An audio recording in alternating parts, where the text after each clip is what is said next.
저는 TV를 잘 보지 않는 편이지만은 가끔 TV를 보게 될 때는 두 프로그램을 주로 봅니다. 하나는 이제 뉴스를 보고요.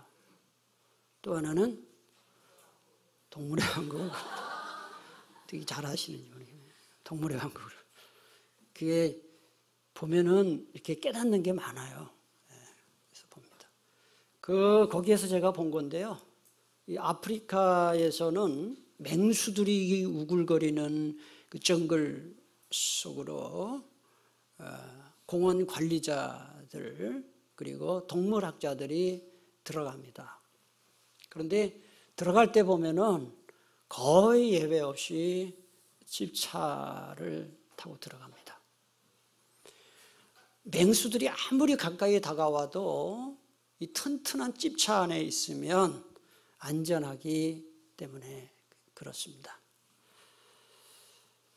앞이 보이지 않을 정도로 쏟아지는 폭우가 있을 때 건물 안에 들어가 있으면 비를 맞지 않을 수 있을 뿐만 아니라 창문을 통해서 비 내리는 모습을 감상할 수도 있습니다. 하지만 요한계시록 당시의 그리스도인들은 제가 지금 말씀드린 것과는 정반대되는 상황에 놓여 있었습니다.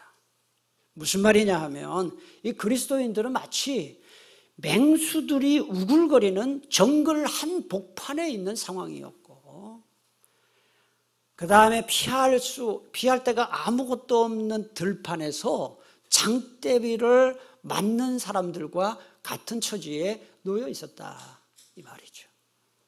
로마 황제가 예수님을 믿는 대신에 로마 황제를 신으로 숭배할 것을 강요했습니다. 그 요구에 따르지 않으면 심각한 경제적 불이익을 당하거나 감옥에 가두거나 심지어는 참수형을 시켰습니다. 목을 잘라 죽이는 이런 사형을 당하는 일이 있었습니다. 이런 엄청나게 공포스러운 상황에서 오늘 우리가 함께 보는 요한계시록 14장은 그리스도인들에게 큰 위로를 주고 그 다음에 기쁨을 주고 소망을 주는 말씀이었습니다. 그게 왜 그런지 한번 오늘 같이 살펴보고자 합니다. 요한계시록 12장부터 14장까지는 하나님과 마귀와의 영적 전투에 대해 말씀합니다. 그래서 12장, 13장에 보면은 교회와 그리스도인들을 핍박하고 미혹하는 용, 바다짐승, 땅짐승에 대해서 말씀하는 반면에 요한계시록 14장은 교회와 그리스도인들이 마귀와 싸워 이긴 후 하나님을 찬양하는 내용이 나와요. 1절부터 5절까지. 그리고 6절부터 그 이하에 보면은 마귀와 그 추종자들을 하나님이 어떻게 심판하시는지에 대해서 말씀합니다. 1절을 제가 다시 한번 봉독하겠습니다. 또 내가 보니 보라 어린 양이 시온산에 섰고 그와 함께 14만 4천이 서 있는데 그들의 이마에는 어린 양의 이름과 그 아버지의 이름을 쓴 것이 있더라. 여기 또 내가 보니 보라 이 말이 있어요. 맨 앞에 또 내가 보니 보라 이 구절은 새로운 환상을 이렇게 소개할 때 관용적으로 쓰는 표현입니다. 이게 무슨 뜻이냐면 새로운 환상이 나타났다, 보았다 그 얘기를 하는 거고요. 어린 양은 예수님을 가리킵니다. 여러분 계시록에서 어린 양이 크게 3번 나오는데 5장에 나오고 7장에 나오고 14장에 주로 많이 나와요. 그런데 5장에 나온 어린 양은 7인을 떼시기에 합당한 어린 양이에요. 10장에 나오는 어린 양은 찬양을 받으시기에 합당한 어린 양이에요. 14장에 나오는 어린 양은 시온산 위에 서 있는 14만 4천 명과 함께 시온산 위에 서 있는 어린 양을 말합니다. 근데 어린 양이 서 있는 장소 여러분 잘 보세요. 1절을 잘 보세요. 어린 양이 어디에 서 있다 했습니까? 시온산이에요. 이 시온산이 뭐냐는 거죠. 시온산은 시온성으로도 불리고 왕의 성으로도 불리고 다윗성으로도 불리고 거룩한 산으로도 불리고 여호와의 산으로도 불리는 곳입니다. 구약 성경에서는 이 시온산은 예루살렘 성전, 주님이 거하시는 곳, 이스라엘을 가리켜요. 신약 성경으로 넘어오면 이 시온산은 새 예루살렘, 하나님 나라, 교회를 가리킵니다. 그러니까 예수님이, 어린 양이 시온산에 서 있다. 하늘나라, 하나님 나라, 그 다음에 교회 말하는 거예요. 이 시온산에 서 계신 어린 양의 모습은 바다 모래 위에 서 있는 용의 모습과 대조적입니다. 12장 한번 17절 끝부분 한번 눈으로 보세요. 12장 17절에 보니까 앞과 끝만 보면은 용이 어디 서 있다 그랬습니까? 바다 모래 위에 서 있다. 큰 파도가 몰아치는 바다 모래 위에 서 있는 용과 달리 어린 양은 요동치 않고 견고한 시온산에 서 계시다 그랬습니다. 이게 뭘 말씀하세요? 교회를 다스리시는 주님이시고 교회를 보호하시는 주님이시고 교회에 승리를 주시는 어린 양이다.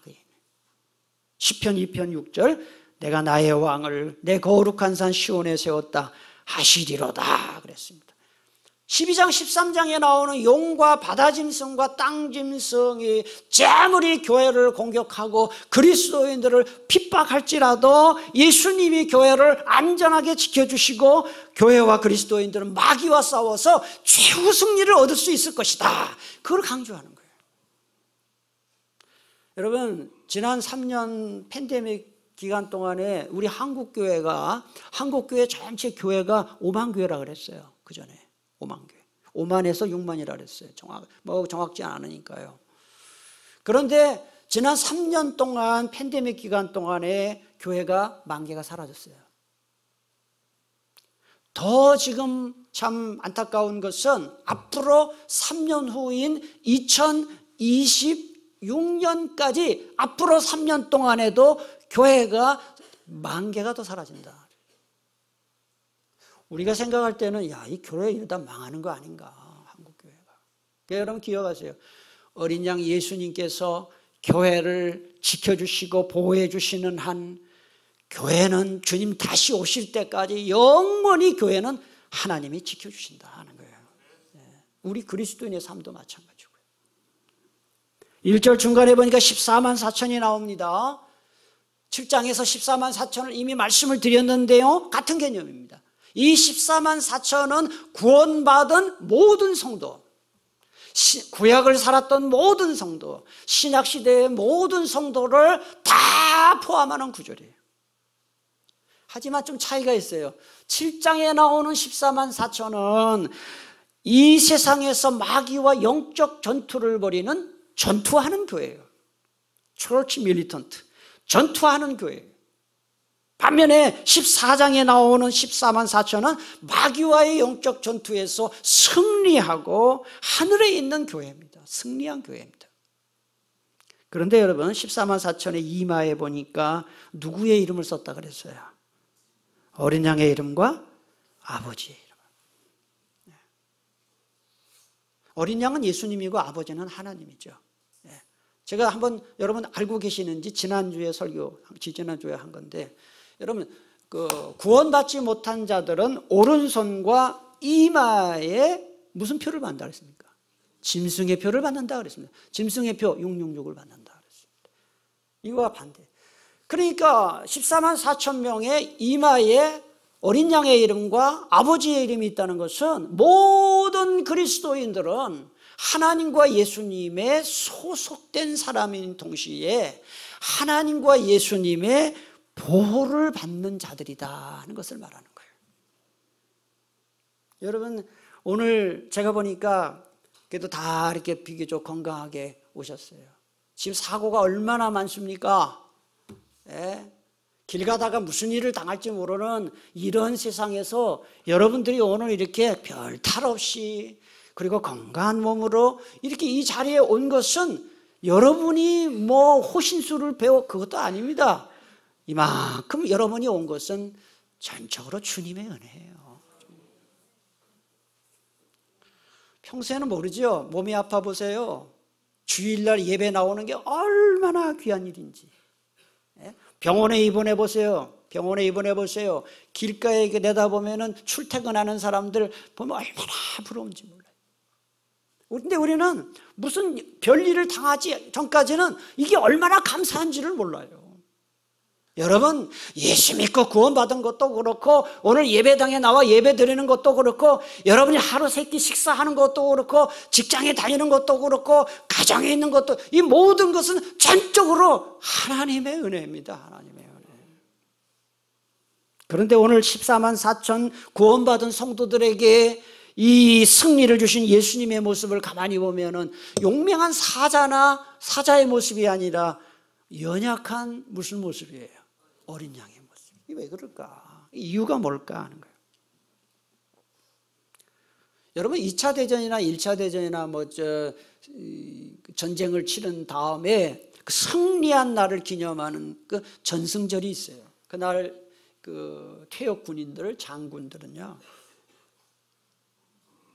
멋있는 양복이나 새 군복을 입지 않고 전쟁터에서 자기가 입었던 군복을 입는다고 합니다. 칼자국이 난, 그리고 총구멍이 난 그 전투복을 입는다고 합니다.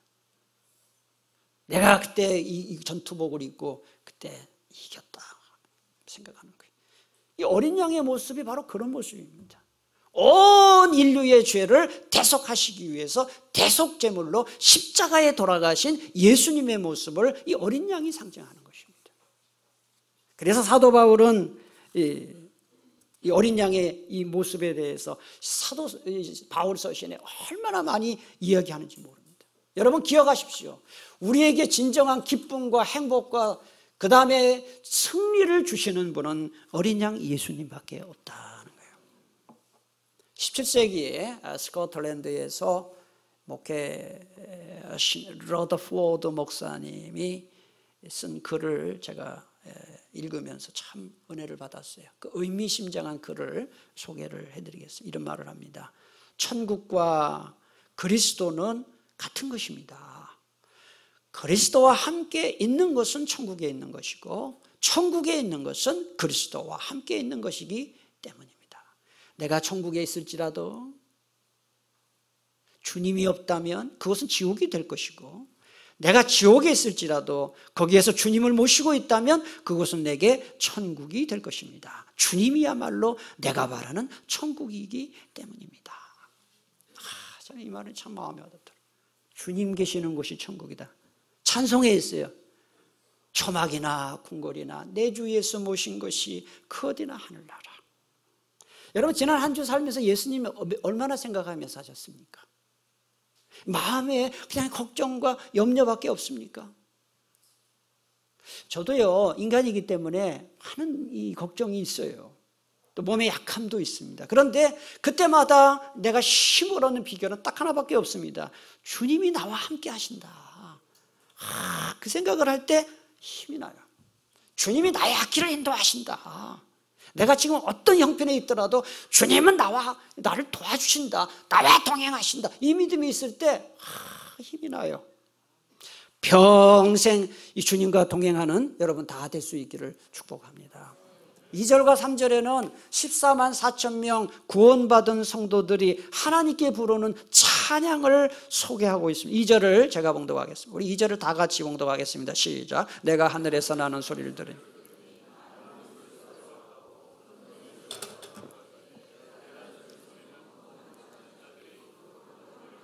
여기 하늘에서 나는 소리는 14만 4천 명 구원받은 성도들이 부르는 찬양의 소리예요.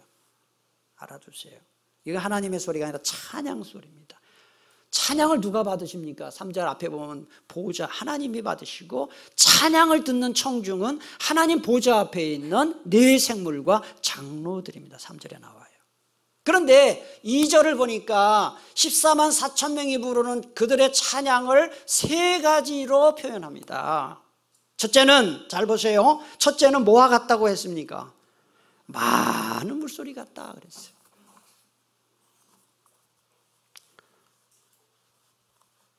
오래전에 제가 미국에 갔을 때 그 미국과 그 캐나다 국경에 있는 나이아가라 폭포를 간 적이 있습니다. 저는 그때 그 나이아가라 폭포에서 떨어지는 엄청난 물소리를 지금도 생생하게 기억을 합니다. 그 나이아가라 그 많은 물이 떨어지는 그 폭포의 물소리는요, 멀리서도 들려요. 보이지도 않아도.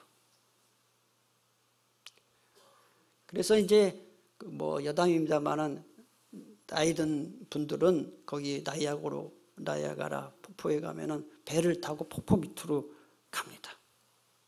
그래서 그 밑에서 외칩니다. 나이아 가라.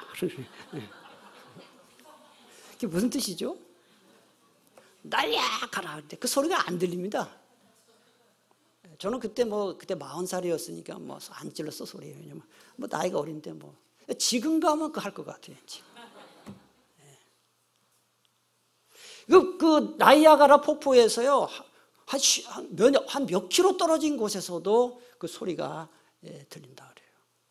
근데 제가 그 가이드가 우리를 가했던 가이드가 그런 얘기를 하더라고요. 그걸 그 폭포를 보러 가는데 그 숲속으로 가는데 한국인들을 태우는 관광버스가 가끔씩 길 옆에 불법으로 서 있대요. 왜 서 있는지 아냐고 물어보더라고요. 아줌마들이 나물 캐려고. 나이아가라 폭포 가면서 나물 캔대요.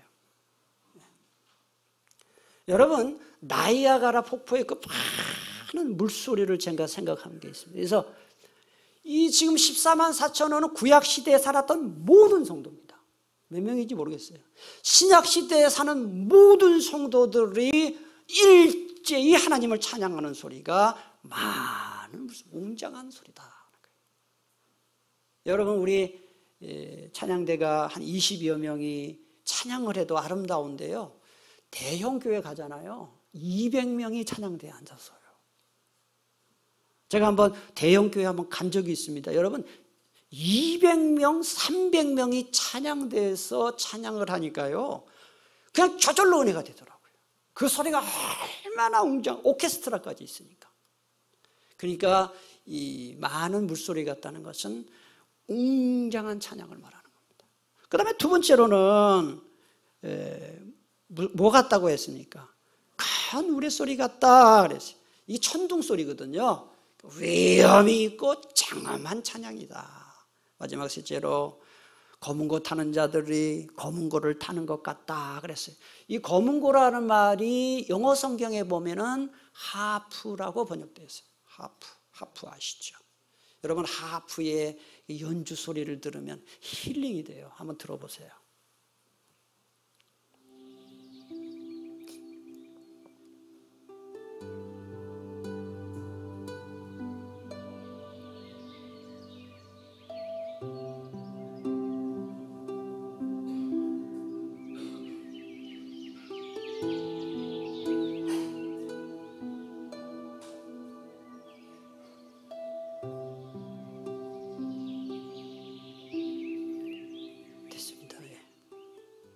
야, 설교 시간에 이런 힐링 음악까지 틀어주는 참 준비 많이 했죠. 그러니까 이 폭포 소리 같고 천둥 소리 같을 뿐만 아니라 하나님을 찬양하는 소리가 부드럽고 섬세한 아름다운 합창이다.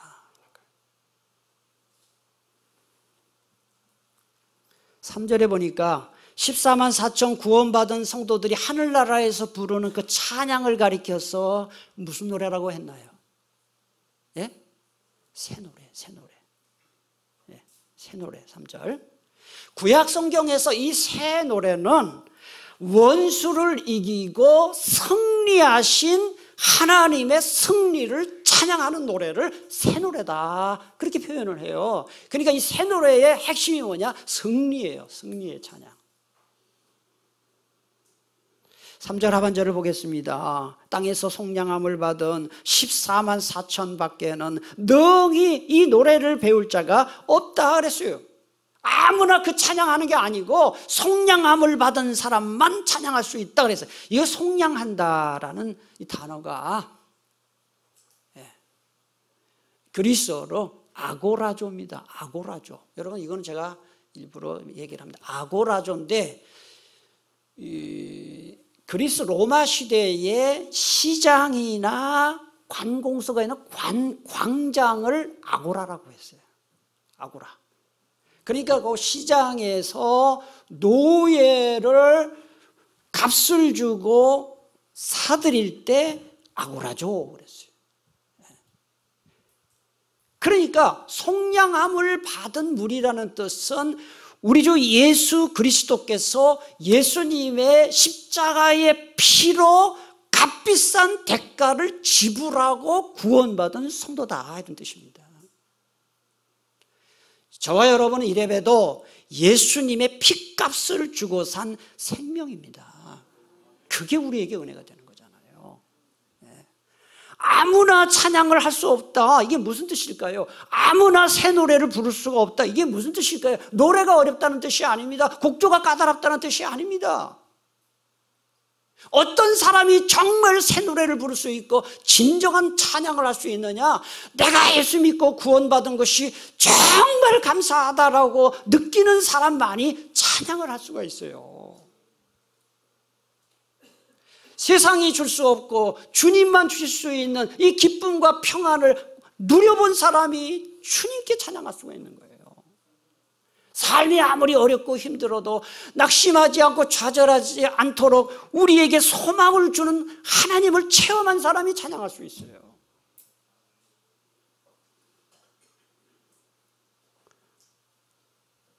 예배 시간마다 여러분 찬송 부를 때요, 입만 다싹다싹 아무 의미 없이 찬송 혹시 부르는 분 혹시 계시다면요, 주님 그 찬양 안 받으십니다. 그런 찬양을 주님이 왜 받겠어요? 제가 다시 한번 말씀드립니다. 여러분 찬송 부를 때 정말 감사하는 마음으로, 기쁨으로, 주님께 보답하는 마음으로 간절하게 찬양하시기 바랍니다. 우리 할렐루야 찬양대가 정말 주마다 은혜로운 찬양을 불러서 제가 마음이 많이 은혜를 받는데요, 우리 찬양대원들에게 말씀드립니다. 연습해서 실력으로만 찬양하지 마시고 여러분의 마음속에 진정한 은혜와 기쁨을 가지고 그걸 넘치는 찬양을 불러서 그 찬양의 은혜가 모든 교우들에게 거룩한 전염이 될 수 있는 찬양되게 되기를 축복합니다. 4절과 5절 마지막 절을 보면은 이제 어린 양과 함께 시온성에 서 있는 14만 4천 명이 어떤 사람들이냐, 5가지로 말하고 있어요. 첫째, 4절, 이 사람들은 여자와 더불어 더럽히지 아니하고 순결한 자다 그랬어요. 여기서 여자는요 로마 제국을 가리키는 거예요.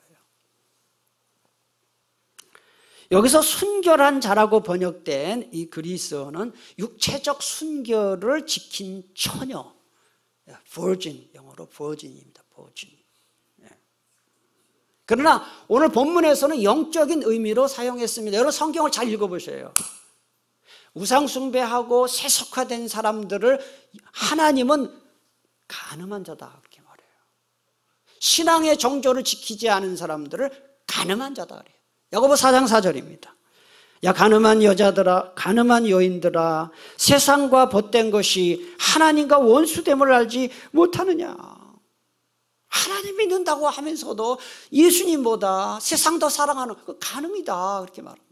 그래서 사도 바울은 교회를 그리스도의 신부다, 교회를 그리스도의 신부다 이렇게 표현합니다. 고린도후서 11장 2절에 내가 너희를 정결한 처녀로 한 남편인 그리스도께 드리려고 중매한다 그랬습니다. 그리고 계시록은 교회를 그리스도의 신부, 어린 양의 아내다 그렇게 표현합니다. 따라서 여자와 더불어 몸을 더럽히지 아니하고 순결한 자라는 것은 그 당시 로마 황제가 강요한 황제 숭배를 거부하고 끝까지 오로지 예수님만이 나의 주님입니다라고 신앙의 정조를 지킨 그리스도인들을 말하는 거예요. 우리 하나님은 우리가 주님을 위해서 얼마나 큰 일을 했느냐 그거 묻지 않습니다. 헌금을 얼마나 귀에 갖다 바쳤냐 그거 묻지 않습니다. 주님이 우리에게 물으시는 것은 이 우상숭배가 만연한 세상에서 세속화되지 않고 변함없이 예수님을 끝까지 지키는 신앙의 정조를 지키느냐 그걸 물어요. 제가 짧지 않은 세월 동안 우리 교회에서 목회하면서 마음이 참 안타까울 때가 있는데 그게 뭐냐 하면은 교회 나오다가 그냥 안 나와요. 얼마나 불쌍한지 몰라요. 여러분은 지금 주일마다 그냥 그렇게 큰 주저하지 않고 예배당에 나오는데요. 그런 여러분들도 나는 끝까지 예수님 배신하지 않고 난 끝까지 예수 잘 믿을 거다. 그 보장은 없어요. 오늘 예배당에 나와 예배드리는 여러분과 저 모두 우리가 하나님 부르시는 그날까지 천국 가는 그날까지 정말 예수님 배신하지 말고 신앙의 정조를 잘 지킬 수 있게 되기를 축복합니다. 둘째 특징이 4절 중간에 나와요. 어린 양이 어디로 인도하든지 따라가는 자다. 이 세상 끝날까지 예수님을 끝까지 따라가는 예수님의 제자들이다 그 얘기예요. 여러분 천국에 가면 천국 입구에서 너 장로교 다녔어? 감리교 다녔어? 이런 거 묻지 않습니다. 순복음 다녔어? 구세군 다녔어? 이런 거 묻지 않습니다. 너 교회에서 뭐 무슨 직분 받았어? 이거 안 물어요. 우리에게 뭘 묻습니까? 일평생 예수님만 따라갔느냐 그걸 묻는 거예요.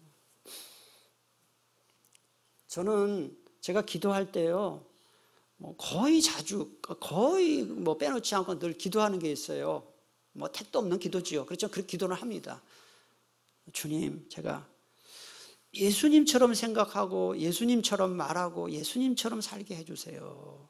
그런 사람 되게 해주세요. 그런 기도를 자주 해요. 물론 택도 없는 기도지요. 저는 근데 여러분들에게도 그런 기도를 하기를 좀 권면합니다. 죄송합니다. 따라합시다. 예수님처럼 생각하고 예수님처럼 말하고 예수님처럼 살게 해주세요. 할렐루야. 그게 바로 어린 양을 따라가는 자다 하는 거예요. 그 다음에 세 번째 특징이 4절 하반절에 나와요. 사랑 가운데 속량함을 받아 처음 익은 열매로 하나님과 어린 양에게 속한 자들이니. 그랬어요. 여러분 이 처음 익은 열매라는 것은 이스라엘 사람도 농사를 짓잖아요. 그러면 첫 번째 수확한 것을 하나님께 무조건 바치게 돼 있어요. 그러니까 가장 좋은 것을 하나님께 드린다. 봉헌의 의미가 있어요. 헌신의 의미가 있어요. 구원받은 성도들은 주님을 위해 헌신해야 된다. 의미합니다. 여러분 조금 거북한 질문 할게요. 듣기 거북한. 여러분 저나 여러분이나 자녀들을 위해 돈 쓰는데 거의 아낌없이 씁니다. 그렇죠? 그건 부모의 마음이니까요. 때로는 여행을 가는데도 돈을 쓰지요. 취미생활하고 맛있는 음식을 먹고 또 취미생활하고 노후 준비하는데 돈 많이 씁니다. 쓰잖아요. 다 씁니다. 그 하나 묻겠습니다. 주님을 위해서 교회를 위해서 돈 쓸 때 그렇게 안 아깝게 쓰시는지, 나 위해 쓸 때처럼 그렇게 기쁨으로 쓰는지. 왜인지 맛집에 가서 음식 먹고 여행 가고 애들 위해 쓸 때는 하나도 아깝지 않은데 11조 낼 때 감사원금 낼 때는 막 손이 떨리지 않는지. 처음 익은 열매를 나의 좋은 것을 드린다.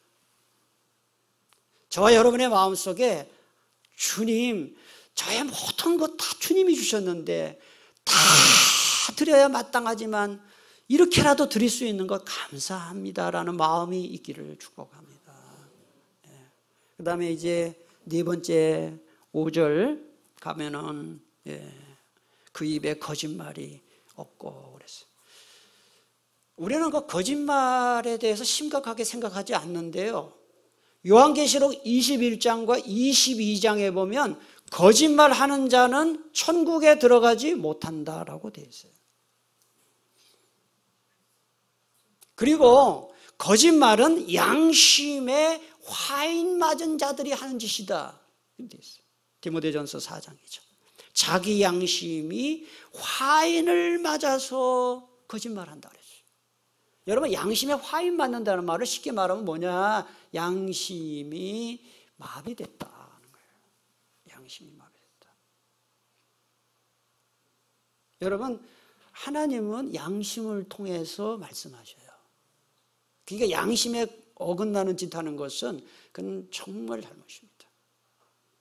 그런데 거짓말이 바로 양심에 화인 맞은 사람들이 하는 거예요. 그래서 하나님은 거짓말하는 사람을 미워하십니다. 잠언 12장 22절 우리 함께 봉독하겠습니다. 거짓 입술은 여호와께 미움을 받아도 진실하게 행하는 자는 그의 기뻐하심을 받느니라 그랬어요.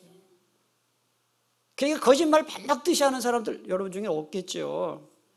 네. 아니 말만 했다면 거짓말하는 사람들. 오죽하면 다른 사람들이 네 하는 말은 콩으로 메주를 쓴다 해도 못 믿겠다. 그게 그리스도인이 되면 안 됩니다. 진실해야 됩니다. 예? 위선이 없어야 됩니다. 아무도 하면 안 됩니다. 괜히 알랑방구 끼고 이런 거. 그래서 우리 주변의 사람들이 당신이 하는 말은 다 난 그대로 믿어진다고. 이런 칭찬을 받게 되기를 축복합니다. 영국에 옛날에 그 격언이 있어요. 이런 말이 있어요. 하루 동안 행복하려면 이발을 하라. 그렇죠. 이발하고 나면은 행복하죠. 일주일을 행복하려면 결혼하라. 이상하네. 왜? 아니 무슨 영국 사람들은 왜 일주일만 결혼하면 행복한가 봐요. 한 달 동안 행복하려면 옛날 격언입니다. 말을 사라. 뭘 사라는 거예요? 차를 사라. 한 달 행복할 수 있다. 한 해 행복하려면 집을 사라. 그러나 평생 행복하려면 정직한 인간이 되라. 이런 말이 있어요. 여러분, 사람이 정직하면요 신용을 얻어요. 그래서 그 사람 하는 말 다 믿어줘요. 그런데 거짓말 하잖아요. 신용을 잃어버려요. 그래서 그 사람이 어려움 당하잖아요. 아무도 안 도와줘요. 아무도 안 도와줘요. 정직한 사람, 진실한 사람 어려움 당하잖아요. 나서서 도와줘요. 마지막으로 5번째 특징입니다. 5절 끝부분. 흠이 없는 자다. 여기 흠이 없다는 건 도덕적으로 흠이 없다는 뜻이 아니고요. 하나님께 제물로 드리기에 흠이 없다. 죄를 멀리하고 세속화 거부하고. 그래서 여러분, 구원받은 사람의 가장 큰 특징은 주일 예배 참석하는 거 그거 아니고요. 그 다음에 뭐 11조 드리는 거 그것도 아니고 술 담배 하지 않는 것도 그 가장 큰 특징은 아닙니다.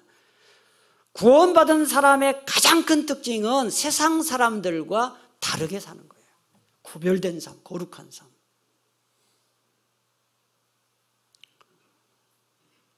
요즘은 좀 덜한데 회식이 뭐 직장에 많이 없어졌다고 하는데 옛날에는요 남자분들 특히 직장에서 회식하면은 1차로 끝나지 않습니다. 밥만 먹지 않습니다. 2차 갑니다. 2차 술 먹으러 가는 겁니다. 2차로 끝나지 않습니다. 3차 갑니다. 3차는 이상한 집 가는 겁니다. 거기에 예수 믿는 남자들도 많이 온다는 거예요. 그래가지고 그 성매매 여성이 이제 그 사람이 집 산 것도 알아요. 그래서 나쁜 짓을 하면서 집 사네. 점집에 찾아오는 사람 가운데 20%가 예수 믿는 사람입니다. 그래서 점집 앞에 예수 믿는 사람들 환영합니다. 이게 전부 세상과 구별되지 못한 것이죠. 말을 맺겠습니다. 19세기 영국의 위대한 선교사인 데이비드 리빙스턴이 아프리카 보츠와나 사람에게 뭐가 거룩이라고 생각합니까? 라고 물었어요. 그랬을 때 그가 이런 대답을 했어요. 잘 들어보세요. 이게 거룩이다 그랬어요. 밤새도록 내린 비로 세상 만물이 깨끗하게 씻겨 떠오르는 태양이 풀잎마다 매달려 있는 이슬을 비추고 공기가 상쾌한 바로 그 상태가 거룩입니다. 그렇게 대답했어요. 아마도 그 사람이 가장 좋다고 생각하는 상태가 이거였던 것 같아요. 근데 이건 완전한 답은 아니지만 거의 맞아요. 거룩은 그리스도인들이 도달할 수 있는 최고의 상태입니다. 죄와 이별하고, 예? 주님 앞에 섰을 때 나는 죄라는 것을 인정하는 겸손한 마음, 날마다 주님 닮아가는 삶을 사는 그 상태가 바로 거룩입니다. 이 거룩 우리의 삶이 될 수 있기를 축복합니다. 기도하겠습니다. 오늘 주신